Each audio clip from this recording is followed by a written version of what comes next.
اغرب الاخبار اللي حصلت في سنه 2023 واللي هتحسسك ان يوم القيامه على الابواب. الخبر الاول، شاب صيني نشر فيديو على مواقع السوشيال ميديا، وضع قطه حيه في الخلاط، فضل يشغل ويقفل الخلاط والقطه بتص. بعد ما فرمها خرجها من الخلاط ووجد فيها الروح، دخلها على الميكروويف. الخبر الثاني اللي انت شايفها دي اسمها هبه السيد، صاحبه قناه ام زياد ويوتيوبر مشهوره جدا. عملت فيديو قالت اغرب كلام ممكن تسمعه من شخص عاقل. قالت ان دخلت على بنتها وابنها الاطفال، شافتهم في وضع مخيف، وهنا كانت عايزه تضرب عصفورين بحجر. اول ان هي تغيظ طليقها او جوزها الاولاني، والتاني ترفع من ريتش وتفاعل القناه، وما فكرتش في اولادها. الخبر الثالث، ام بتعاني من مرض نفسي ومنفصله عن جوزها، خنقت طفلها وطبخت جثته واكلت اجزاء منه. قال ايه؟ من كتر حبها في ابنها اكلته عشان يفضل معاها في بطنها.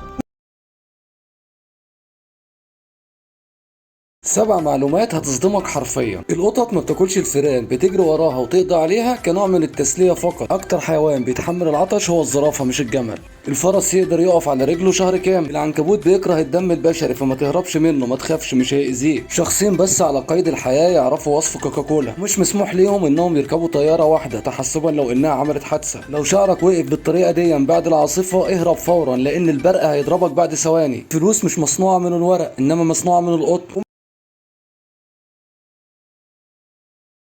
اغبى الاختراعات الجزء الثاني، دي معلقه وفي نفس الوقت عصايه سيلفي، عشان لو حبيت ان انت تتصور وانت بتاكل بمنتهى السهوله تقدر تتصور. دي بيجامه لطفلك وزعافه في نفس الوقت، عشان لو طفلك حب يلعب او يزحف منها بينضف لك الارضيه. اللي قدامك ده مش شكمان عربيه، دي شوايه همبرجر معموله في شكمان العربيه، عشان كل ما تدوس بنزين كل ما الشوايه دي تزيد اكتر وتشتغل اكتر. بس يا ترى بقى لو الشكمان بايظ البرجر هيطلع طعمه عامل ازاي؟ ده غطا للكمبيوتر بيتلبس في الراس على طول مباشره، عشان لما تحب تيجي تتفرج محدش يقدر يشوف انت بتتفرج على ايه. وطبعا انت هرشني يا بتاع السيكو سيكو، الاختراع دون عملوه في اليابان، عشان لو حبيت تصرخ في شقتك وما تزعجش الجيران اللي حواليك بتحط السماعات دي في ودنك وتمسك الميكروفون في ايدك وتقعد تصور. ده عشان لو ما بتعرفيش تحط روج في بقك بشكل مظبوط. عملوا لك حامل الشفايف عشان تقدر تحط الروج بمنتهى السهوله.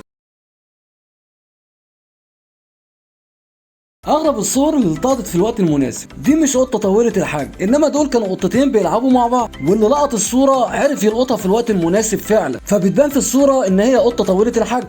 ده مش كلب خارق بيطلع نار من بقه، انما الصوره التقطت في الوقت المناسب وهو كان بيتوب والنار كانت طالعه، فظهرت ليك بالمنظر دون. طبعا كلنا لو بصينا على الصوره دي هنحس ان الراجل دماغه هي دماغ سمكه، ولكن بالعكس يا صديقي، الصوره التقطت في الوقت المناسب. لقط الصوره والسمكه معديه من قدام راسه عشان تبقى بالمنظر دون تحس ان دماغه دماغ سمكه. ده يا صديقي الكلب كان لسه صاحي من نومه وبيتوب زي ما انت شايف كده قدامك، ولكن اللي عرف يلقط الصوره دي فنان، عرف يلقطها في الوقت المناسب اللي ماشيه مع كادر الصوره فوق. طبعا انت لو هتبص هتشوفه اللي هو قنديل، انما يا صديقي دي ميه نازله على دماغه متصوره في الوقت المناسب ليه. دي صوره كوميديه التقطت في الوقت المناسب. واحد طلب من صاحبه ان هو يصوره الصوره، وبالفعل صوروا الصوره في نفس اللحظه اللي صاحب الدراجه بيخبط فيها في العمود. صور التقطت في الوقت المناسب. الجزء الثاني، دي يا صديقي فقاعة من الصابون، ولكن الطفل ده جه ضربها فالمصور لقطها في الوقت المناسب. ده مش كلب طالع من ديزني ولا اي حاجه، انما دول كلبين، كلب في المؤخره وكلب في المقدمه، واتصورت الصوره دي عشان تبان لك ان الكلب طويل. ده شخص اقرع مش لابس طاقيه ولا حاجه، ولكن الطاقيه دي وراه في المترو، واللي صورها عرف يصورها مظبوط. ده طفل ما عندوش شعر طويل، انما اتصورت الصوره دي وفي طفله كانت بتجري جنبه ودير الحصان اتصور معاه. دول قطتين حبوا ينسجموا مع بعض، وزي ما انت شايف طلعوا لنا شكل القلب اللي قدامك ده. ده مش بني ادم بدماغ حيوان، انما الصوره التقطت لما الحصان حط دماغه في المقدمه عشان يظهر ليك بالمنظر ده.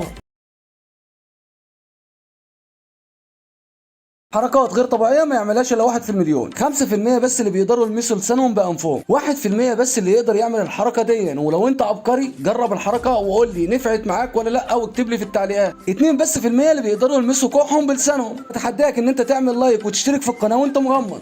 1% من الناس بس اللي يقدر يعمل لسانه بالطريقه دي. 1 في المليار اللي بيبقى عنده متلازمه الاعصاب ان هو يقدر يقف بالطريقه دي على دماغه.